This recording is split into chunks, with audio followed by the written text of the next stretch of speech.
Bien, bismillahirrahmanirrahim. Allahumma salli wa sallim wa barik wa akrim wa an'im ala sayyidina wa habibana wa nabiyyana Muhammad wa ala alihi wa sahbihi wa sallim taslima. عدد ما احتى بعلمك وخط به قلمك وأحصاه كتابك وارض اللهم عن ساداتنا أبي بكر وعمر وعثمان وعلي وعن الصحابة أجمعين وعن التابعين وتابعين بإحسان إلى يوم الدين. Amma ba'd, salam alaikum wa rahmatullahi ta'ala wa barakatuh à toutes et tous et bienvenue dans le 29e épisode de notre série autour du prophète alayhi salatu salam, un 29e épisode qui sonne avec une résonance particulière puisqu'on arrive quasiment bientôt à la fin de la saison 1, la saison 1 qui traite de la vie du prophète alayhi salatu salam dans sa période dite mécoise, c'est-à-dire le moment où le prophète alayhi salatu salam vivait à Mecca, et on arrive quasiment à la fin, puisque ce 29e épisode est intitulé Les deux serments de l'Aqaba. Il y a eu deux événements. Aujourd'hui, dans notre épisode, en fait, il y a un intervalle d'un an qui s'est écoulé entre deux épisodes, entre deux moments, que nous allons traiter dans cet épisode-là. Qu'est-ce qui s'est passé lors de ces deux événements-là et qu'est-ce qui s'est passé entre eux et un peu après et un peu avant? C'est l'objet de notre épisode, qui est un épisode qui va préparer le big voyage, le grand voyage du prophète alayhi salatu salam, et qui va marquer également notre saison 2, là où le prophète alayhi salatu salam va vivre à Médine, et c'est donc la période médinoise. L'épisode d'aujourd'hui, c'est aussi le dernier épisode avant de parler du dernier grand voyage, du dernier grand événement marquant de la période mécoise, à savoir Al-Isra wal Mi'raj, que je vous ai quelques fois évoqué et dit, et j'avais souhaité qu'on le laisse à la toute fin, qu'on le laisse vraiment en dernier de nos épisodes sur la période mécoise, non seulement parce qu'on n'est pas sûr de manière très spécifique et très sûre de à quel moment donné il est intervenu, mais aussi parce que comme c'est un épisode qui prend un peu plus de temps, c'est sûrement un passage qui va se faire sur 2 voire 3 cours, donc j'ai préféré tout simplement le laisser à la fin.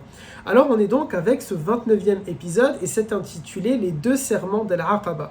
De quoi il s'agit? Il s'agit tout simplement de l'avant-dernier épisode que nous avions fait ensemble, c'est donc le 27e, où nous avions parlé d'un groupe de 6 personnes que le prophète alayhi salatu salam va leur faire da'wa. Le prophète alayhi salatu salam essayait de faire da'wa à plusieurs tribus à l'occasion des différents moments où les différentes tribus viennent pour faire le pèlerinage. Vous savez, toutes les tribus d'Arabie qui viennent autour de la Kaaba pour adorer les différents dieux, les différentes idoles. Bien sûr, quand je dis Dieu, ce n'est pas dans le sens que vous et moi on y croit, mais c'est ainsi qu'ils les appelaient. Donc tout simplement dans la mythologie quraïchite, ils croyaient dans différentes statues, dans différentes divinités. Et il y avait une période du pèlerinage, comme celle qui va s'ouvrir dans quelques jours au moment où on parle, dans quelques semaines, même pas 2 semaines, un peu moins de 2 semaines au moment où nous parlons. Et donc il y a cette période du pèlerinage, sauf qu'à l'époque on ne vient pas adorer Allah Azza wa Jal, on ne vient pas tourner autour de la Kaaba cette fois par ordre divin et parce que le Coran nous l'appelle, mais les Qurayshites, en l'occurrence non musulmans, faisaient ces actes-là, mais pour vénérer les 360 idoles. Lors de l'un de ces voyages-là, donc il y a à peu près un peu plus de 1400 ans presque jour pour jour, le prophète alayhi salatu salam fait da'wa à plein de tribus. Et les big tribus le rejettent. Et on avait vu avec plus ou moins de violence, avec plus ou moins d'outrance, avec plus ou moins de méchanceté, avec plus ou moins de dénigrement, ils vont rejeter son message. Et un tout petit groupe de 6 jeunes, de 6 entre guillemets gamins, par rapport aux autres, aux elders, aux seniors qu'il y avait là, eh bien ce sont ces 6 jeunes-là qui vont écouter le message du prophète alayhi salatu salam. Nous avions dit qu'ils viennent d'une ville qui s'appelle Yathrib, que le prophète va renommer un jour Médine lorsqu'il y posera ses affaires, lorsqu'il y posera ses valises, mais en attendant elle s'appelle Yathrib. Yathrib qui donc un an avant a connu la conversion de 6 personnes. Il y a Aswad qui vient, vous savez, ça va, il est gentil aujourd'hui, juste il va s'allonger sur le côté. Et donc, ils se sont convertis à l'islam. Un an plus tard, c'est l'objet de notre épisode aujourd'hui, un an plus tard, ces 6 jeunes, ces 6 nouveaux musulmans, ces 6 compagnons, ces 6 sahabis n'ont pas chômé. Ils ont fait da'wa. Et un an plus tard, ils peuvent de nouveau retrouver le prophète alayhi salatu salam, et cette fois-ci, ils sont 12, c'est-à-dire plutôt 18 musulmans, mais 12 qui viennent d'embrasser l'islam. Il y a 12 nouvelles personnes qui ont embrassé l'islam en un an. Certains d'entre eux vont venir voir le prophète un an après. Au total, ils sont les 12, mais ce n'est pas les 12 convertis. Certains étaient déjà convertis depuis un an, d'autres sont des nouveaux convertis. Et certains qui avaient embrassé l'islam un an avant n'ont pas voulu ou n'ont pas souhaité, pour différentes raisons, revenir voir le prophète, alayhi salatu salam, un an plus tard. On est donc un an après. Et un an après, les musulmans à Médine sont au nombre de 18, dont 12 qui sont présents pour rencontrer le prophète. Et ils vont le voir une nuit, ils vont le voir à une journée, une nuit, ça sera un peu plus tard, ils vont le voir dans une journée, lors des journées du pèlerinage. Et le prophète, alayhi salam, leur parle, il leur demande comment est la vie à Médine, ils acceptent leur islam, ils disent publiquement au prophète, alayhi salam, qu'ils sont musulmans, et le prophète leur donne ensuite un rendez-vous dans une localité, dans un lieu qui s'appelle Al-Aqaba. Arrivé à ce lieu-là, le prophète alayhi salatu salam va tout simplement leur demander, il va leur dire de faire ce qu'on appelle Bay'atun Nisa, le pacte d'allégeance des femmes. Alors pourquoi on l'a appelé ainsi? Parce que le prophète alayhi salatu salam a parfois demandé de faire un pacte d'allégeance de deux manières. Parfois ça a été une allégeance, non seulement une acceptation du dogme, une acceptation de la foi musulmane, et parfois ce pacte d'allégeance, ce serment d'allégeance, il avait une connotation politico-militaire. C'est-à-dire que non seulement il y a l'adhésion du cœur, l'adhésion de la foi, c'est ce qu'on appelle Bay'atun Nisa, le pacte des femmes, le serment des femmes, et parfois ça avait une valeur militaire, c'est-à-dire c'est aussi un engagement de s'enrôler dans l'armée, c'est d'être un réserviste finalement de l'armée, et ça c'est une bay'at totalement normale. Alors pourquoi on l'appelle Bay'atun Nisa, le pacte d'allégeance des femmes, dans le premier cas? Tout simplement parce que c'est pas bien sûr un déni ou pour dénigrer les femmes, c'est parce que le prophète alayhi salatu salam n'a pas imposé à la femme musulmane de devoir prendre les armes pour défendre sa patrie.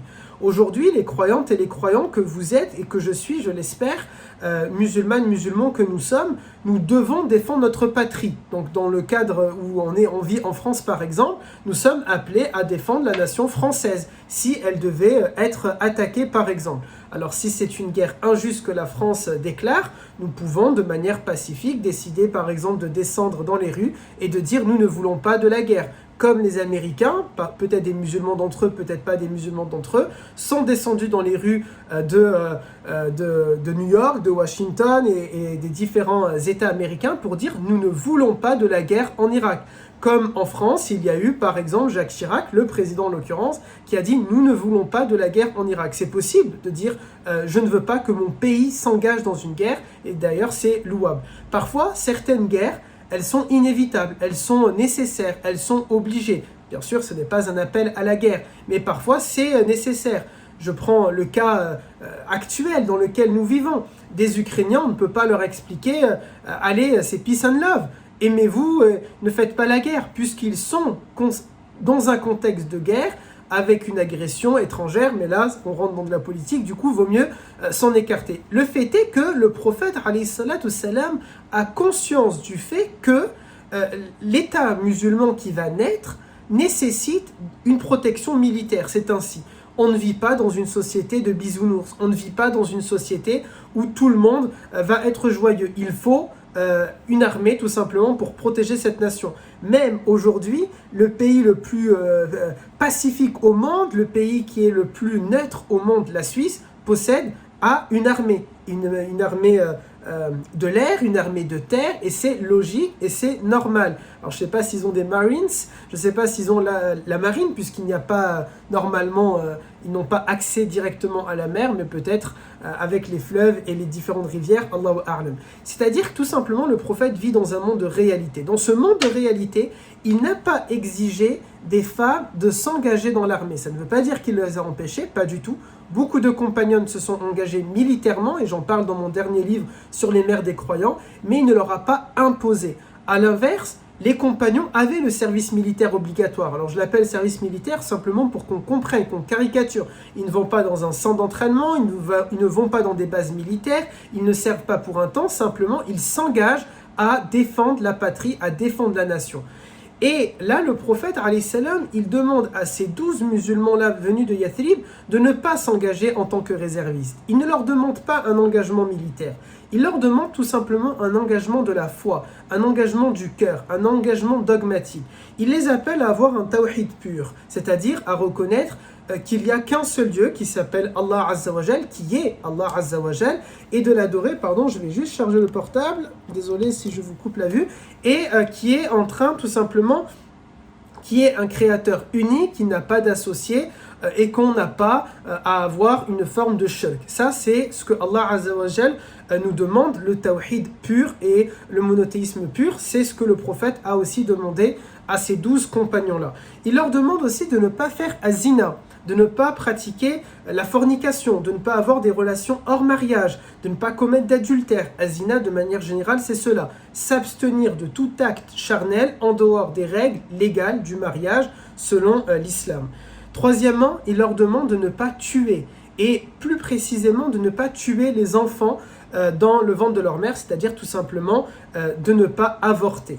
Alors on est plein dans un contexte où on parle de l'avortement, certains peuvent du coup peut-être être outrés que l'islam n'appelle pas à l'avortement ou condamne l'avortement, c'est ainsi, désolé pour celles et ceux qui en seront choqués, l'islam en effet, comme toutes les religions qui se réclament du monothéisme, croit dans la sacralité de la vie, qu'il s'agisse d'un embryon ou qu'il s'agisse d'un humain, qu'il s'agisse d'une femme ou qu'il s'agisse d'un homme, qu'il s'agisse d'un croyant ou d'un non-croyant, qu'il s'agisse d'un religieux ou d'un apostat. L'islam croit dans la sacralité de la vie, qu'il s'agisse d'ailleurs d'une vie humaine ou une vie végétale ou une vie animale, l'islam croit dans la sacralité de l'être vivant, c'est-à-dire quand je dis la sacralité, ce n'est pas dans le sens de le vénérer, mais nous pensons que c'est sacré, ce qu'on appelle hifd nafs, la protection, la préservation de la vie. Donc oui, le prophète, alayhi salam, et nous l'assumons et nous le disons, leur a demandé de ne pas avorter.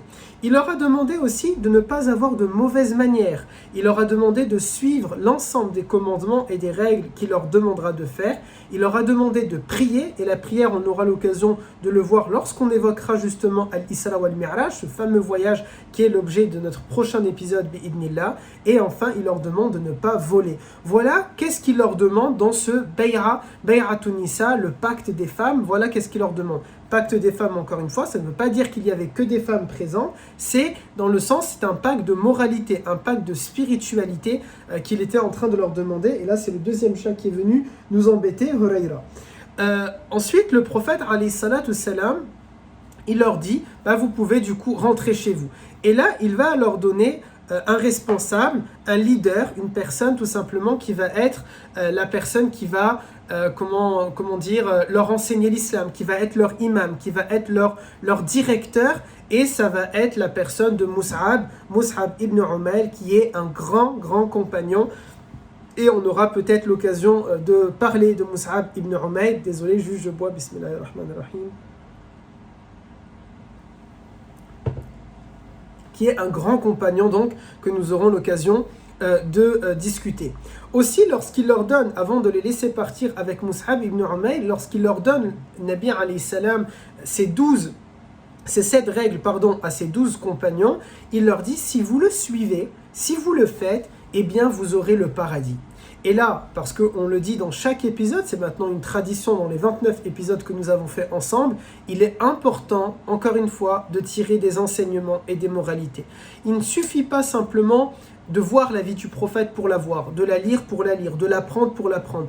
Mais il est nécessaire et important qu'on en tire une leçon, qu'on en tire une moralité, qu'on vit avec. C'est cela pratiquer la sunna, c'est cela faire la sunna. Et ici, lorsque le Nabi alayhi salam, il leur dit, si vous faites cela, vous aurez le paradis, il faut quand même s'arrêter. Bien sûr que si je me contente de ne pas voler, de ne pas faire zina, d'avoir un monothéisme pur, etc., si je fais ces 7 règles-là, ça ne signifie pas, ni pour vous, ni pour moi, que nous rentrons directement au paradis. Attention à ce genre de paroles, attention à ce genre de choses. Aucun d'entre nous n'est sûr à 100% d'entrer au paradis directement sans jugement. Ce que nous sommes sûrs, en revanche, c'est que notre religion, notre foi nous dit que si nous pensons, si nous croyons et que nous sommes sincères dans cette déclaration-là, que nous disons « La ilaha illallah Muhammadur Rasulullah », si nous croyons dans cette réalité-là, si nous vivons avec cette réalité-là, si Allah Azza wa Jal considère que nous sommes réellement musulmanes et musulmans, parce que peut-être nous le pensons, et alors que nous ne le sommes pas, et ça personne ne le sait si ce n'est Allah Azza wa Jal, et peut-être parfois le principal intéressé lorsqu'il est hypocrite dans sa foi. Nous savons que si nous disons La ilaha illallah Muhammad Rasulullah, nous rentrerons un jour bi'idnillah au paradis. Ça, nous en sommes sûrs. Mais on ne peut pas dire que nous entrons directement au paradis. Ça, aucun d'entre nous ne le sait. Et il faut faire très attention à ce genre de paroles. On a eu d'ailleurs l'occasion de le dire la semaine dernière. Des compagnons comme Abu Bakr, Omar, Othman, Ali ne prononçaient pas cette parole-là. Ils craignaient. Saïda Aïcha, radiallahu anha, pour ne citer que elle, parmi les différentes mères des croyants, qui s'inquiétaient de ne pas rentrer au paradis. Ou encore la fille de Nabi alayhi salam, Fatima, que le prophète lui a dit, et on a eu l'occasion d'en parler dans les épisodes, où le prophète va lui dire, Ya Fatima, oh Fatima, elle n'a que 8 ans. Et il lui dit, oh Fatima, sauve-toi parce que je ne pourrai pas te sauver. Donc attention bien sûr à cela. Là, lorsque le prophète dit à ses compagnons, si vous faites ça, vous rentrez au paradis, il ne faut pas oublier, il s'agit de compagnons. Et la règle, c'est que le prophète nous a dit dans un hadith authentique, Touba liman arani wa touba liman araman arani. Le paradis est promis, Touba c'est-à-dire le paradis est promis à toute personne qui m'a vu et toute personne qui a vu celui qui m'a vu. Alors pour celles et ceux qui nous écoutent et qui nous regardent, non, si je rêve du prophète, ça ne veut pas dire que je l'ai vu. J'ai rêvé du prophète, mais je ne l'ai pas vu réellement, je ne l'ai pas vu physiquement. Le hadith ne dit pas ça, le hadith dit celui qui l'a rencontré, celui qui l'a vu réellement, et non pas en rêve. Et donc les compagnons, dans ce sens-là, ils font partie de ceux qui sont Touba liman arani, ils font partie de ceux qui ont vu le prophète alayhi salatu salam. Donc lorsque le prophète leur dit faites ces 7 choses-là et vous rentrez au paradis, encore une fois, c'est parce qu'il a affaire à des compagnons, bien évidemment. Nous, on peut essayer de faire ces 7 choses-là et bien plus encore, parce que là on est au début de l'islam, mais il y a plein de règles qui se sont ajoutées, l'alcool, la prière, le ramadan, la zakat, le pèlerinage et tant d'autres éléments qui se sont rajoutés et qui ne sont pas dites là par le prophète, tout simplement parce que dans l'ordre chronologique, elles n'ont pas encore été révélées. Puis donc Mus'ab ibn Umayr qui part avec eux, qui va vivre 1 an avec eux, mais en quelques semaines, les musulmans vont connaître aussi 14 nouvelles conversions. Donc on était à 6, plus 12, plus 14. S'il y a un calcul rapide, ou alors Oustad il va le faire, on est à 20, on est à 32. 32 personnes qui vont être musulmanes dans la société médinoise, 32 musulmans à ce moment-là. Donc en quelques semaines, c'est 14 conversions. Si je me suis trompé, n'hésitez pas à me dire le chiffre.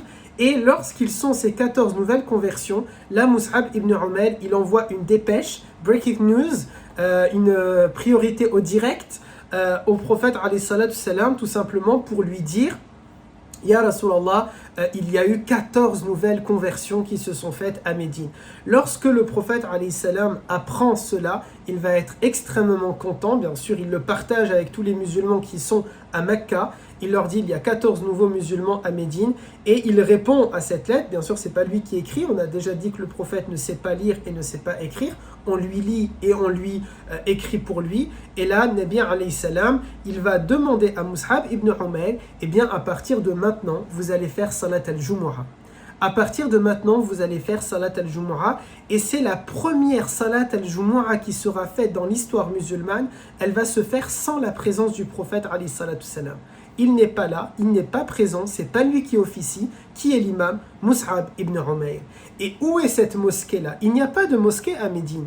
Il n'y a même pas, souvenez-vous, nous avions dit, dans la société de Quraysh, à Mecca, la seule première véritable mosquée publique en dehors de Mecca, c'est cette maison que Abu Bakr avait construite et dont nous avons déjà évoqué. Parce qu'on lui avait interdit de prier en public, il décide de rajouter, pardon pour la caricature, une véranda, de rajouter une extension à sa maison et de l'ouvrir avec une immense baie vitrée. Bien sûr, la baie vitrée, véranda, ce sont simplement, ici c'est l'agent immobilier qui parle, ce sont que des expressions pour qu'on puisse s'imaginer et comprendre l'image, pour comprendre la situation. Et il en a fait une mosquée. Parce que du coup, il peut prier à voix haute et les gens peuvent entrer et prier avec lui sans accéder à sa maison. Ça, c'était Abu Bakr à Mecca. Et là, Mus'ab ibn Umayr, il va faire de la maison dans laquelle il vit chez un des compagnons de Médine, un nouveau converti médinois.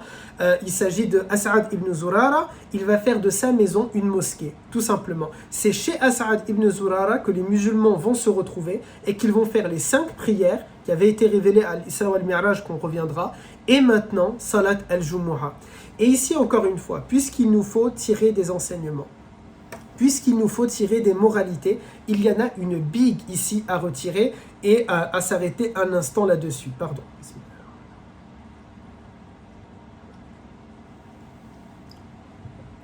Cette moralité-là, c'est que bien sûr les mosquées ont leur importance en islam, mais les maisons ont aussi leur importance. Les maisons ont une grande importance. Et je vous renvoie à celle que je viens de dire, la maison de Abu Bakr, mais je vous renvoie aussi à laquelle? Maintenant celle-là, à Beit As'ad ibn Zurara, qui devient une mosquée, qui devient le lieu où il y a pour la première fois dans l'histoire de l'islam Salat al-Jumu'ah qui est faite. Mais c'est aussi Dar al-Arqam, et nous avons fait tout un épisode sur Dar al-Arqam. C'est aussi Beit Fatima, la maison de Fatima, qui à sa mort, la fille du prophète lorsqu'elle décède, son époux Ali, il va faire de la maison de sa femme, la maison de Fatima, il va en faire une école islamique, un centre religieux, une congrégation religieuse à l'intérieur. Il va retrouver ses élèves à l'intérieur. C'est aussi Beit Hafsa, l'épouse du prophète, qui va faire de sa demeure, de sa maison, un lieu de savoir, un lieu d'enseignement et d'apprentissage. C'est aussi les 2 maisons de Saïda Aïcha radiyallahu anha. L'une d'entre elles qui est devenue la mosquée, qui est devenue la tombe du prophète, la maison du prophète alayhi salatu salam, puisqu'il y est enterré jusqu'à maintenant avec ses compagnons Abu Bakr et Omar.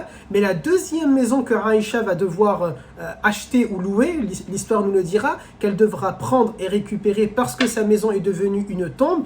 Quelle devient-elle? Elle devient là aussi une maison de savoir, une maison de science. Elle devient un centre de savoir parce que c'est à l'intérieur notamment qu'elle va éduquer ses neveux, mais aussi les compagnonnes et les compagnons du prophète alayhi salatu salam. Donc les maisons, elles ont joué un grand rôle dans l'islam. Et c'est à vous, à moi, à nous, tout simplement, de faire en sorte que nos maisons soient des lieux de science, soient des lieux de savoir, soient des lieux où la Ummah est en train de vivre, soient des lieux où nous sommes en train de faire battre le cœur, l'un des cœurs de l'islam et de la ilaha illallah. Ce n'est pas que dans les mosquées que les choses doivent se passer, c'est aussi au quotidien, dans les différentes maisons.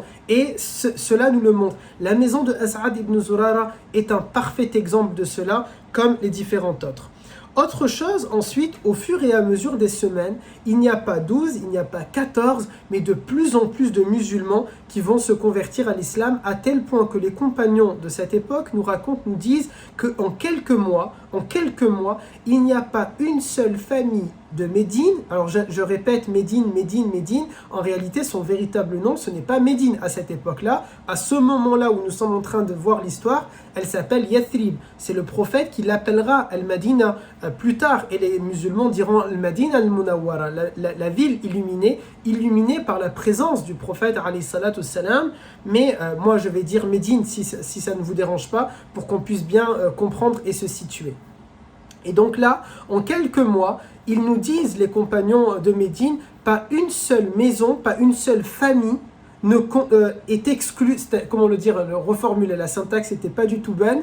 Pour un écrivain, c'est pas correct. Ils nous disent qu'en quelques mois, toutes les maisons de Médine, toutes les familles de Médine connaissent en leur sein au moins un musulman. C'est-à-dire, vous prenez toutes les maisons, il y a au minimum un musulman à l'intérieur. Tellement le taux de conversion est ultra rapide. En moins d'un an, il y a plus de 300 environ, bien sûr les chiffres, c'est toujours à cette époque-là, il n'y a pas un recensement comme maintenant, ce sont des approximations. Il y a environ 300 musulmans présents à Médine. 300. Ils sont partis, ils étaient 12, mais la première année, ils sont partis à 6. Ils étaient 6. Et le prophète n'a pas minimisé ce chiffre-là. Il n'a pas dit ce n'est pas un grand nombre. Il n'a pas dit ils ne comptent pas. Non, ils sont 6, je vais leur faire da'wa. Et ces 6 se sont transformés en 12. Et ces 12 se sont transformés en 300. Et ces 300 se sont transformés en un État ensuite. Et cet État-là s'est transformé en un empire. Et cet empire-là s'est transformé en une Ummah qui est présente aujourd'hui dans tous les pays du monde. Qui est présente dans tout. Je crois que nous pouvons quasiment dire qu'aujourd'hui, il n'y a pas une ville en France où il n'y a pas de musulmans. Je crois que nous pouvons dire de manière assez simple qu'il n'y a pas un seul département en France où il n'y a pas un musulman, qu'il n'y a pas un seul pays européen où il n'y a pas un musulman, qu'il n'y a pas une seule région en Europe ou ailleurs dans le monde où il n'y a pas un musulman. Je crois que nous pouvons dire que dans chaque fuseau horaire, il y a un musulman. Je crois que nous pouvons dire que dans chaque continent, il y a au moins un musulman. Allez, regardez. Et cela a démarré avec 6 personnes à Médine, mais avant ça, ça a démarré avec une personne. Lorsque le prophète rentre chez lui et il dit à son épouse Khadija radiallahu anha, Zammilouni, Zammilouni, couvre-moi, couvre-moi, et qu'il lui raconte ce qui s'est passé lorsqu'il reçoit la révélation de Sayyidina Jibril alayhi salatu salam. Et alayhi salatu salam, à lui, Nabi alayhi salatu salam également, bien évidemment. Donc voilà comment les choses sont avancées. Ne jamais sous-estimer un nombre. D'ailleurs, Salat al-Jumu'ah, certaines écoles ont divergé justement, puisqu'on a dit qu'à partir de 14, le prophète leur a demandé, ce qui a fait dire à certaines écoles, il nous faut atteindre au moins le chiffre de 14, mais d'autres écoles ont dit non. Même si on est moins nombreux, on peut faire Salat al-Jumu'ah, et ce n'était qu'une coïncidence, le fait que le prophète a demandé, faites Salat al-Jumu'ah à ce moment-là. Au bout d'un an, donc 1 an, 2 ans après l'arrivée des 6 et 1 an après la conversion des 12, eh bien à ce moment-là, il y a de nouveau la session du pèlerinage, la saison et la session du pèlerinage, et là, les musulmans de Médine, entre 70 et 75 selon les versions, vont venir à Mecca, se faufiler au milieu des leurs, au milieu de leurs concitoyens de Médine, soit en faisant croire qu'ils ne sont pas musulmans, soit en prétendant qu'ils sont tout simplement des adorateurs de telle ou telle religion, et ils vont arriver avec ce convoi-là, mais en réalité c'est pour rencontrer le prophète alayhi salatu salam de manière secrète. Ils étaient donc dans notre chiffre ici que j'ai retenu, 73 hommes et 2 femmes qui vont rencontrer le prophète alayhi salatu salam lors de la dernière nuit de la période du pèlerinage. Donc imaginez si ça durait une semaine, eh bien c'est le dimanche par exemple le soir que le prophète alayhi salam leur donne rendez-vous pour les retrouver. Et ici, lorsque le prophète leur donne rendez-vous à ce moment-là, il va donc discuter avec eux, échanger avec eux. On est environ à l'année 12 de la révélation et quelques compagnons nous ont raconté qu'est-ce qui s'est passé à ce moment-là. C'est notamment ici, lors de cette chose-là, c'est ce que nous allons appeler le 2e serment d'Al-Aqaba. Le premier, c'est lorsqu'il y avait les 12, qu'on appelle Bay'atun Nisa, le pacte des femmes, mais aussi le premier serment d'Al-Aqaba, puisqu'il a eu lieu dans cette ville-là, dans cette localité-là appelée Al-Aqaba. Et là, maintenant, 1 an plus tard, il y a le 2e serment qui va se faire avec 75 musulmans, et on n'oublie pas, il y en avait 300 au total. Donc ça veut dire c'est à peu près 200, si je calcule bien, 220, 225 musulmans qui sont restés, eux, à Médine. Que leur demande le prophète alayhi salatu salam? Il va leur demander plusieurs choses. Et ce sont quelques compagnons, notamment Jabir ibn Abdillah, qui nous racontent. Ce Jabir ibn Abdillah, c'est un Médinois. Il est venu et il nous raconte il résume à peu près, il dit, lorsque nous avons rencontré le prophète, cela faisait depuis un peu plus de 10 ans qu'il alayhi salatu salam faisait da'wa à Quraysh et Quraysh n'a pas voulu écouter son message, premièrement. Il nous dit, deuxièmement, le prophète alayhi salam, lorsqu'il a vu l'hostilité de Quraysh, il a fait da'wa à de big tribus. Il a fait da'wa à des tribus ici et là, autour de Quraysh et lointaines, comme par exemple des tribus, et nous avions déjà parlé de tout ça, des tribus venues du Yémen, des tribus venues du nord de l'Arabie, etc. Et il nous dit, ce Jabir ibn Abdillah, aucune d'entre elles ne s'est convertie massivement à l'islam. Il y a eu des conversions ici et là, quelques-uns. 1 dans cette tribu, 2 dans cette tribu, 3 dans cette tribu. Mais il n'y a pas eu une vague de conversion. Jusqu'à ce que Allah Azza wa Jal guide un groupe de 6 personnes de notre ville à nous de Yathrib vers le prophète alayhi salam et ils ont accepté le message et là la da'wa a débuté dans cette ville-là de Médine. Et donc il nous fait le résumé Jabir ibn Abdillah. C'est comme si vous voulez, il est impressionné. Il y a 3 ans en arrière, 3 ans en arrière, le prophète a parlé avec simplement 6 de nos concitoyens. Et aujourd'hui, nous sommes plus de 300, dont 75 qui se retrouvent ici, et je suis l'un d'entre eux. Et donc il est assez ému et impressionné. C'est aussi Ka'b ibn Malik, un autre compagnon de Médine, qu'on appellera plus tard les Ansar, ceux qui ont secouru, soutenu le prophète, qui nous raconte. Il nous dit, lorsque j'étais présent dans la délégation du deuxième serment d'Al-Aqaba, qu'est-ce qui s'est passé? Il nous dit, nous étions dans nos tentes avec nos concitoyens de Yathrib qui n'étaient pas musulmans, et nous nous sommes réveillés, nous les musulmans, dans la nuit, en plein milieu de la nuit. On s'est réveillés et on s'est faufilé discrètement, sans que personne ne nous voie, jusqu'à ce qu'on retrouve le prophète, alayhi salam, dans cette localité appelée Al-Aqaba. Et là, en plein milieu de la nuit, et il nous raconte ce compagnon Ka'b ibn Malik, il nous dit, nous étions, il n'y avait même pas la pleine lune. Donc, la lune était là, c'était pas la pénombre totale, mais ce n'était pas non plus la pleine lune. Et donc, il faisait assez nuit. On s'est faufilé comme on pouvait jusqu'à se retrouver à Al-Aqaba. Et là, on a attendu l'arrivée du prophète, alayhi salatu salam, jusqu'à ce qu'on l'a vu venir avec son oncle Al-Abbas, qui n'était pas musulman. Ka'b ibn Malik nous précise cela. Al-Abbas, l'oncle du prophète, n'était pas musulman. Mais il a vraiment insisté pour être présent avec le prophète, alayhi salam. Et il nous dit, lorsque Al-Abbas et le prophète, alayhi salam, sont arrivés, Al-Abbas nous a observé chacun vraiment attentivement. Alors déjà, attentivement parce que c'est la nuit, attentivement parce qu'ils sont nombreux, il les a scrutés les uns après les autres. Et là, Al-Abbas, en tant que tonton, en tant qu'oncle, et par amour pour le prophète, comme Abu Talib avant lui l'avait fait, Al-Abbas est inquiet pour son neveu. Il est inquiet pour le prophète, alayhi salam. Il a peur pour lui. Et il lui dit, Ya ibn Akhi, ô mon neveu, je ne suis pas rassuré. Je ne connais aucun d'entre eux. Parce que Al-Abbas connaissait beaucoup les anciens, les seigneurs de Yathrib, les anciens chefs de Médine. Mais nous avions dit la semaine dernière, ou plutôt il y a même 2 semaines de cela, Allahu A'lam, que lors d'une bataille qu'il y a eu dans la ville de Yathrib, dans la ville de Médine, les plus anciens, l'ancienne garde, la première génération étaient décédés. Il ne restait que les jeunes. Et là, Al-Abbas ne les connaît pas. Et donc, puisqu'il ne les connaît pas, il n'est pas rassuré de laisser le prophète avec eux. Il lui dit, Ya ibn Akhi, ô mon neveu, je ne suis pas rassuré, je ne connais aucun d'entre eux. Viens, on part. Ne reste pas avec eux. Et là, les autres qui sont là, ils entendent, ils parlent de nous, ils parlent de nous-mêmes. Ils vont demander à Al-Abbas de ne pas tenir ce discours-là. Et qu'est-ce qu'il va leur dire? Il va leur dire, Ya Ahl al-Khazraj, ô les gens de Khazraj, qui est l'une des tribus de Médine, mais il s'adresse bien sûr à toute la ville. Mohammed occupe chez nous la place que vous savez. Nous l'avons toujours protégé contre quiconque lui veut du mal. Et il est bien protégé dans son peuple, bien défendu dans sa ville.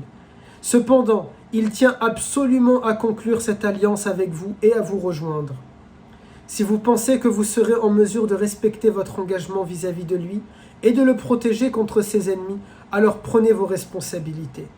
En revanche, si vous pensez qu'après l'avoir emmené chez vous, vous refuserez de l'aider et le livrerez à ses ennemis, alors renoncez à l'alliance et laissez-le en paix, car il est bien protégé dans son peuple et bien défendu dans sa ville. Souvenez-vous comment le prophète est défendu dans sa ville, comment le prophète est bien protégé dans sa ville. Il n'y a plus Abu Talib, mais nous avions fait tout un épisode en disant l'ère sous Mut'im ibn Adi. Mut'im ibn Adi qui avait donné la protection au prophète alayhi salat salam. Ici, Al-Abbas a peur pour son neveu. Il ne croit pas dans le message du prophète. Imaginez, chères sœurs et chers frères, comment un non-musulman, quand bien même il est son oncle, il reste un non-musulman. Et donc le prophète ne le voit pas comme son père. Pour le prophète alayhi salatu salam, à cet instant-là, ces nouveaux musulmans qu'il a en face de lui et dont il ne connaît pas leur histoire, il ne connaît pas leur vécu, il ne les a pas encore rencontrés, certains il n'a même pas encore échangé avec eux.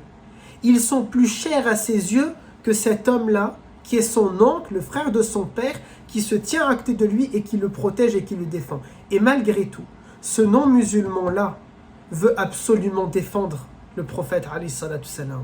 Cela nous enseigne encore une fois, parce qu'il nous faut tirer des enseignements, parce qu'il nous faut tirer des moralités.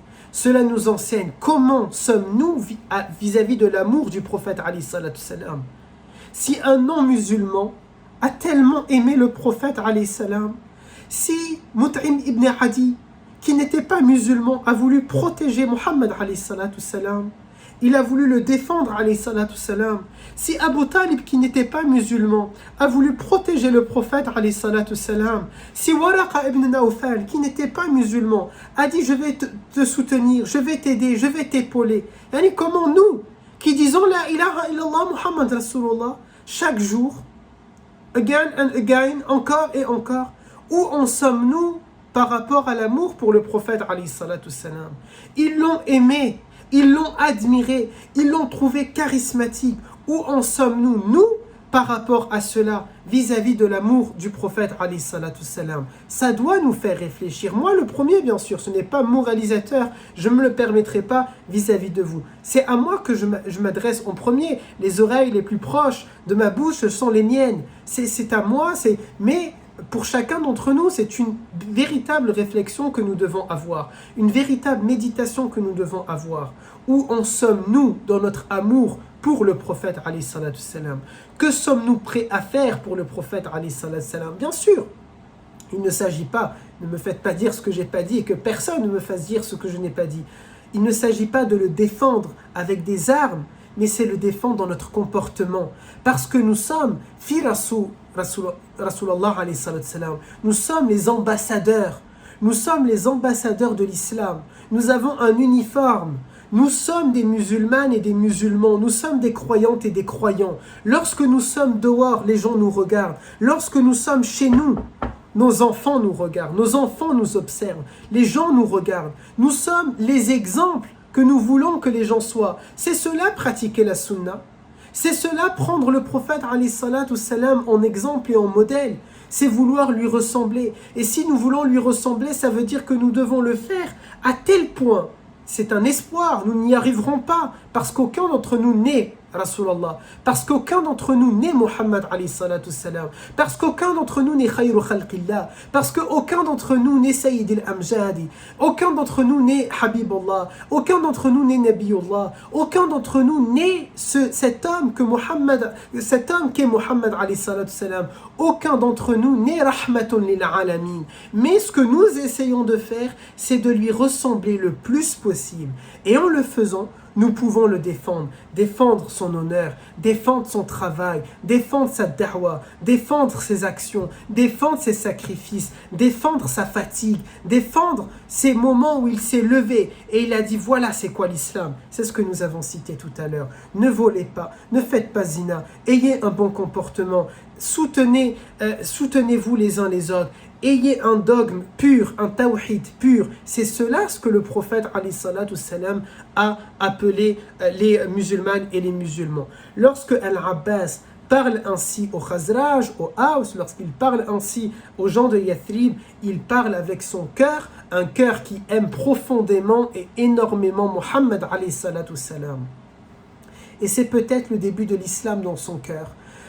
Al-Abbas se convertira quelques mois plus tard, quelques mois plus tard, c'est peut-être là le début. Mais à ce moment-là, il n'est pas un musulman. Et du coup, les musulmans qui sont là et qui sont prêts à de grandes choses pour le prophète et l'islam vont lui dire « Ok, on t'a bien entendu Al-Abbas, mais nous, on n'est pas venus t'entendre. Nous, on n'est pas venus pour t'écouter. On est venus pour entendre notre prophète, notre leader, notre chef, notre guide spirituel. » Alors il se retourne vers le prophète alayhi salatu salam et il lui demande sallallahu alayhi wa sallam, ya Rasulallah, qu'est-ce que tu attends de nous? Donne-nous ashrut, donne-nous les conditions et nous les acceptons. Dis ce que tu veux, nous allons l'accepter. Donc, as-sam'u wa ta'a, nous avons entendu et nous allons obéir. Et là le prophète alayhi salatu salam, il va leur réciter Al-Qur'an. Bien sûr, après les invocations à dire pour Allah Azza wa Jal et qui sont d'usage, il récite Al-Qur'an et il leur dit « Je vais vous permettre de me faire al-bay'a, je vais vous permettre de me faire ce pacte d'allégeance parce que, et peut-être j'aurais dû commencer par là, ce qu'il faut comprendre, c'est que les Médinois, ce sont eux qui ont proposé au prophète, alayhi salatu salam, viens t'installer chez nous. Lorsqu'ils étaient ce nombre-là de 300, et qu'ils continuaient sans cesse de s'inquiéter pour leur bien-aimé, de s'inquiéter pour la vie du prophète, parce qu'ils savaient que sa vie était peut-être en danger, qu'ils savaient que peut-être il y allait avoir des coups d'assassinat. Nous les avons vus, nous en avons parlé certains, et nous en reverrons d'autres, des tentatives d'assassinat, des attentats sur la vie du prophète, alayhi salatu salam, où ils ont essayé de le tuer. Et les musulmans qui vivent à des centaines de kilomètres de là s'inquiètent pour l'amour, pour la vie de leur prophète, alayhi salatu salam. Au bout d'un moment, ils disent « Enough, it's enough », trop c'est trop. Nous ne voulons plus nous inquiéter pour le prophète. Ils sont comme ça, ces 300, et ils parlent. Et ils disent « Khalas ». Voilà wa khalas. Nous sommes maintenant nombreux. Nous allons dire au prophète « Viens chez nous ».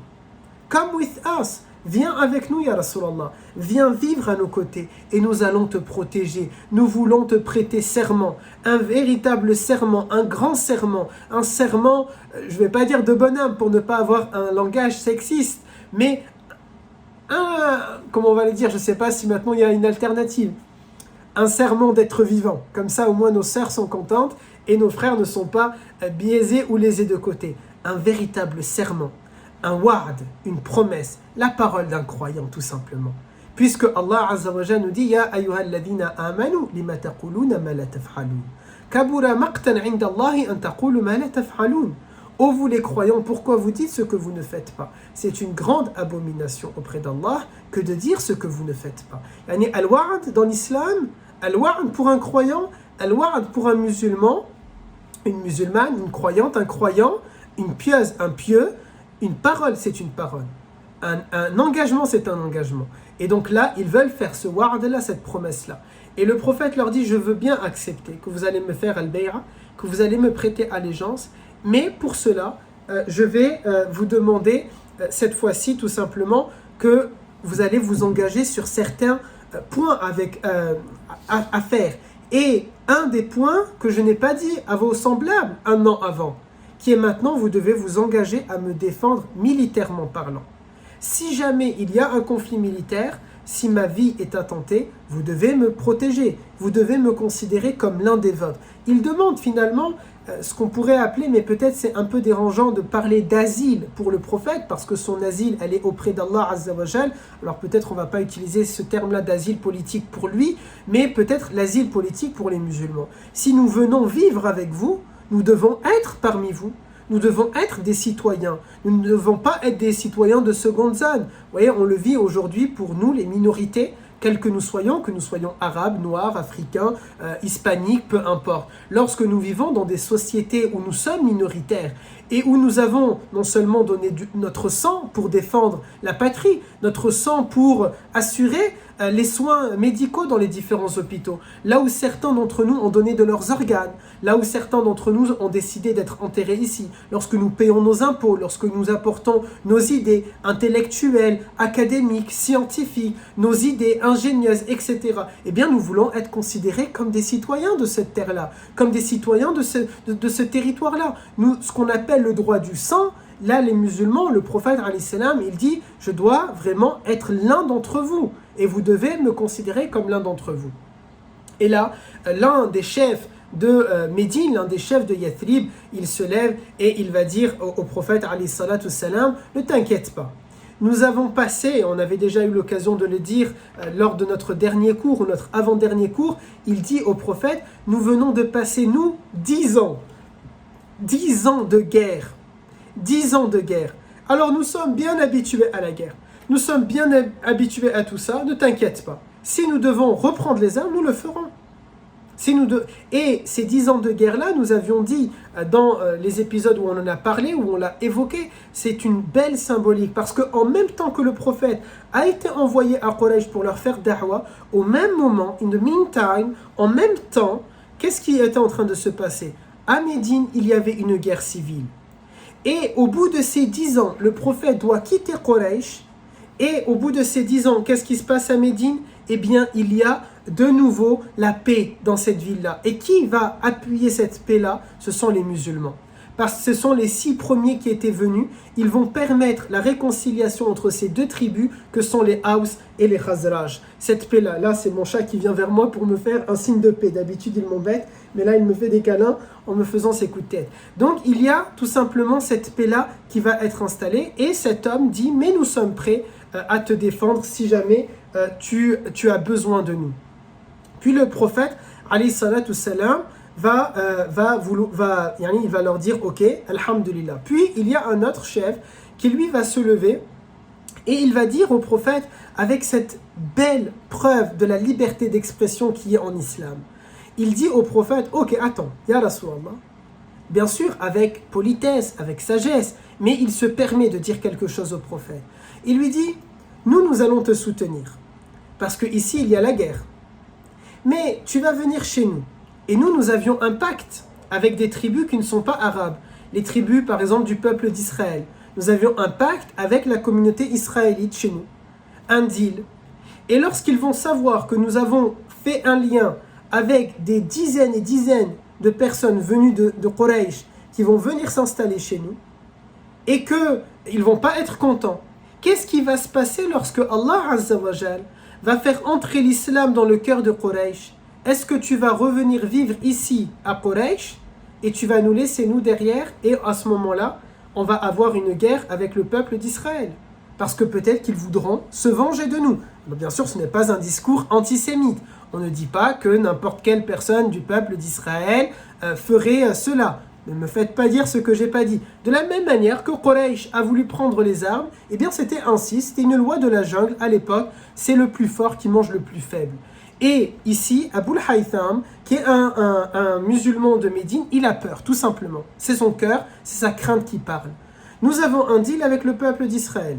Si jamais demain, Quraysh est musulmane, est-ce que tu vas rentrer chez toi? Et si tu rentres chez toi à Quraysh, et que le peuple d'Israël décide pour X raison, il n'est pas antisémite en le disant, il a peur et c'est normal, s'il décide de nous faire la guerre, est-ce que tu vas nous soutenir? Est-ce que tu seras à nos côtés?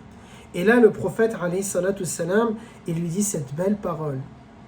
Il dit là, bal addam addam, wal hadam al hadam. C'est-à-dire à la vie, à la mort. Nous sommes des frères maintenant. Nous allons vous protéger. Je suis de vous, vous êtes de moi. Je suis avec vous. Là encore, le prophète ne dit pas, attention, il n'est pas en train d'expliquer qu'il va massacrer le peuple d'Israël. Pas du tout. Qu'est-ce qu'il dit? Qu'il s'agisse de telle ou telle tribu, qu'il s'agisse même de Quraysh, qui est ma famille, qui est ma tribu, qu'il s'agisse de Quraysh ou d'étrangers, si on vous fait la guerre, je ne vais pas vous observer, je ne vais pas les regarder vous tuer. Je deviens un de vos citoyens, je deviens un des militaires, je vais défendre la patrie. Je vais soutenir la patrie. Et c'est ce que les croyantes et les croyants font au quotidien. 20% de l'armée française est musulmane selon le New York Times. 20%. C'est-à-dire que les musulmanes et les musulmans en France le prouvent et le montrent. Nous sommes prêts à payer de notre sang et de notre vie la défense de la patrie, la défense de la nation, la défense de l'intégrité nationale. Nous sommes prêts à le faire parce que c'est ainsi. Nous avons choisi de vivre ici. Nous avons choisi de rester ici. Et donc nous sommes prêts à défendre notre patrie économiquement, culturellement, etc., etc. Simplement, ça ne veut pas signifier, et nous ne sommes pas en train de dire que pour ça, nous devons perdre notre foi. Non, nous sommes musulmans, et avec encore plus d'ardeur et de force. C'est en tant que citoyen, je vais défendre ma patrie. Mais en tant que croyant, je vais le défendre avec encore plus d'ardeur. Je vais la défendre avec encore plus d'envie, avec encore plus de rage. Certains athées diront, mais non, c'est pas normal. C'est peut-être l'amour tout simplement de la République qui était censé vous pousser. Ben écoutez, c'est chacun sa carotte. Chacun ce qui le motive. Moi, c'est l'amour d'Allah Azza wa Jal qui me motive. Peut-être certains, c'est la République qui les motive.